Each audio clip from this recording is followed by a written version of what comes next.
வணக்கம். வசியின் வாசிப்புகளில் பார்த்திபன் கனவு இரண்டாம் பாகம். குந்தவியின் சபதம். காஞ்சி நகர் அரண்மனையின் ஒப்பரிகை நிலா மாடத்தில் சக்கரவர்த்தியும் குந்தவி தேவியும் அமர்ந்திருந்தார்கள். கிருஷ்ணபட்சத்து முன்னிரவு. வானத்தில் விண்மீன்கள் சுடர்விட்டு ஒளித்தன. கிழக்கே வெகு தூரத்தில் மாமல்லபுரத்து கலங்கரை விளக்கம் நட்சத்திரங்களுடன் போட்டியிட்டு பிரகாசித்துக் கொண்டிருந்தது. காஞ்சி நகரின் பற்பல சிவாலயங்கள், விஷ்ணு ஆலயங்களில் இருந்து பேரிகை சப்தம், ஆலாச்ச மணி ஓசை, யாழின் இன்னிசையுடன் கலந்து பாடும் பக்தர்களின் குரலொலி எல்லாம் கலந்து வந்து கொண்டிருந்தன.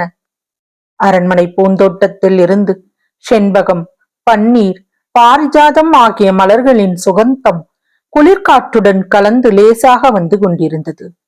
குழந்தாய், ஏன் இப்படி ஒரு மாதிரி இருக்கிறாய்? உடம்பு நன்றாக இல்லையா என்று சக்கரவர்த்தி கேட்டார். எனக்கு உடம்பு ஒன்றும் இல்லை அப்பா, மனம்தான் நன்றாக இல்லை. மனம் இருக்கிறதே அம்மா, ரொம்ப பொல்லாதது, மத்தகஜத்தை போன்றது என்று பெரியவர்கள் சொல்லி இருக்கிறார்கள். அதை புத்தி என்கிற அங்குசத்தால் அடக்கி ஆள வேண்டும். அப்பா. ஏன் குழந்தாய்? நான் சமண முனிவரை பார்த்துவிட்டு வந்தது தங்களுக்கு எப்படி தெரிந்தது? என் மகள் என்ன செய்கிறாள் என்பது எனக்கு தெரியாமல் போனால் இந்த பெரிய பல்லவ சாம்ராஜ்யத்தை நான் எப்படி அம்மா கட்டி ஆள முடியும்? அப்பா, நான் சமண மதத்தையோ பௌத்த சமயத்தையோ சார்ந்து விடப் போகிறேன். ஏனம்மா அப்படி? நமது சைவ வைஷ்ணவ சமயங்கள் என்ன அவ்வளவு துர்ப்பாக்கியத்தை செய்துவிட்டன? வாழ்க்கையில் எனக்கு வெறுப்பு உண்டாகிவிட்டது. இந்த உலகத்தில் ஏன் பிறந்தோம் என்று இருக்கிறது. அடடா, அவ்வளவுக்கு வந்து விட்டதா? அப்பர் பெருமானை போய் பார்த்துவிட்டு வந்தாயே, அவர் மனித பிறவியின் மகிமையை பற்றி உனக்கு ஒன்றும் சொல்லவில்லையா? தில்லை அம்பலத்தில் ஆனந்த நடனமிடும் பெருமானை தரிசிப்பதற்காகவே. நிறுத்துங்கள் அப்பா, வயதாக ஆக அந்த பெரியவர் ஒரே பக்தி பைத்தியமாகிவிட்டார். ஆனந்தமாம் நடனமாம். இந்த அழகான உலகத்தை படைத்த கடவுளுக்கு ஆனந்தம் வேறு நடனம் வேறு வேண்டி கிடந்ததாக்கும். இதை கேட்டு சக்கரவர்த்தி கலகலவென்று சிரித்தார். குந்தவி வெறுப்புடன் வேறு பக்கம் திருப்பிக் கொண்டாள். நான் சிரித்தேன் என்று ஏன் தெரியுமா என்று கேட்டார். குந்தவி, அதுதான் நானும் யோசித்துக் கொண்டிருக்கிறேன்.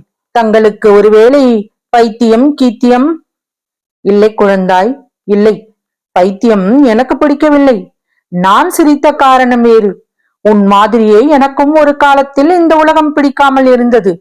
வாழ்க்கை வேப்பங்காயாகிவிட்டது. அதன் காரணம் என்ன தெரியுமா? நான் உங்களுக்கு பெண்ணாய் பிறந்ததுதானோ என்னவோ? சக்கரவர்த்தி புன் சிரிப்புடன், இல்லை அம்மா, இல்லை. நீ பிறந்த பிறகு எனக்கு மறுபடியும் உலகம் பிடிக்க ஆரம்பித்து விட்டது. அதற்கு முன்னாலே தான் சில காலம் எனக்கு உலக வாழ்க்கையின் மேல் ரொம்பவும் வெறுப்பாக இருந்தது. அதற்கு காரணம் என் தந்தையின் மீது எனக்கு ரொம்ப கோபமாக இருந்தது தான் என்றார். குந்தவியின் முகத்தில் அவளை அறியாமலே புன்னகை தோன்றியது. இதை பார்த்த நரசிம்மவர்மர், உனக்கு இப்போது வாழ்க்கையில் வெறுப்பு உண்டாகியிருப்பதற்கு அது தானே காரணம்?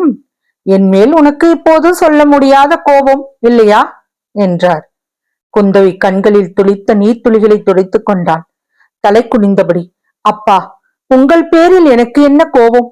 உங்களுடைய தர்ம ராஜ்யத்தில் இப்படிப்பட்ட அநீதி நடந்து விட்டதே என்று தான் வருத்தமாக இருக்கிறது என்றான். இது தானா பிரமாதம் குந்தவி? இதற்கு ஏன் இவ்வளவு கவலை? அநியாயத்தை செய்வதற்கு எனக்கு சக்தி உண்டு என்றால் அதை நிவர்த்திப்பதற்கும் சக்தி உண்டல்லவா? உண்மையில் அநீதி நடந்து விட்டதாக எனக்கு தெரிந்தால் உடனே அதற்கு பரிகாரம் செய்துவிட்டு மறுகாரியம் பார்க்கிறேன் என்றார் சக்கரவர்த்தி. நிஜந்தானா அப்பா? சோழ ராஜகுமாரனுடைய செயலுக்கு அவன் பொறுப்பாளி இல்லை என்று தெரிந்தால் தண்டனையை மாற்றி விடுவீர்கள் அல்லவா? நிச்சயமாய் அம்மா.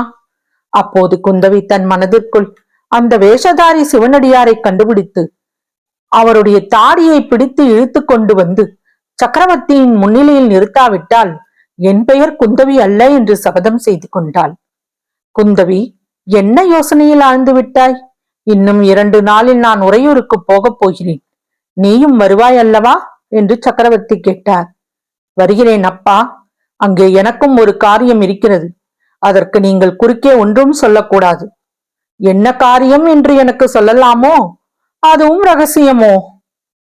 ரகசியம் ஒன்றுமில்லை அப்பா. அருள்மொழி ராணியை நான் பார்க்க போகிறேன். சரிதான். ஆனால் அருள்மொழி ராணி உன்னை பார்க்க சம்மதிக்க வேண்டுமே. அவர் என்னை பார்ப்பதற்கு என்ன தடை? எதற்காக மறுக்கிறார்? அவளுடைய பிள்ளையை தேசப்பிரஷ்டம் செய்தவன் மகளாயிற்றே நீ. உன்மேல் கோபம் இல்லாமல் இருக்குமா? என்மேல் எதற்காக கோபித்துக் கொள்ள வேண்டும்? ரொம்ப அழகுதான். நான் இவருடைய பிள்ளைக்கு துர்போதனை செய்து சக்கரவர்த்திக்கு விரோதமாய் கலகம் செய்யும்படி தூண்டினேன். என்மேல் கோபித்துக் கொண்டு என்ன பிரயோஜனம் என்றாள் குந்தவி. இதை கேட்ட சக்கரவர்த்தி தன் மனதிற்குள், பெண்ணாய் பிறந்தவர்களிடம் தர்க்க ரீதியை எதிர்பார்ப்பதிலேயும் பிரயோஜனமில்லைத்தான் என்று எண்ணிக்கொண்டார். தொடரும். வசையின் வாசிப்புகளை சப்ஸ்கிரைப் பண்ணுங்க நண்பர்களே. லைக் பண்ணுங்க, ஷேர் பண்ணுங்க, உங்க கருத்துக்களை கமெண்ட்ல பதிவு பண்ணுங்க. நன்றி.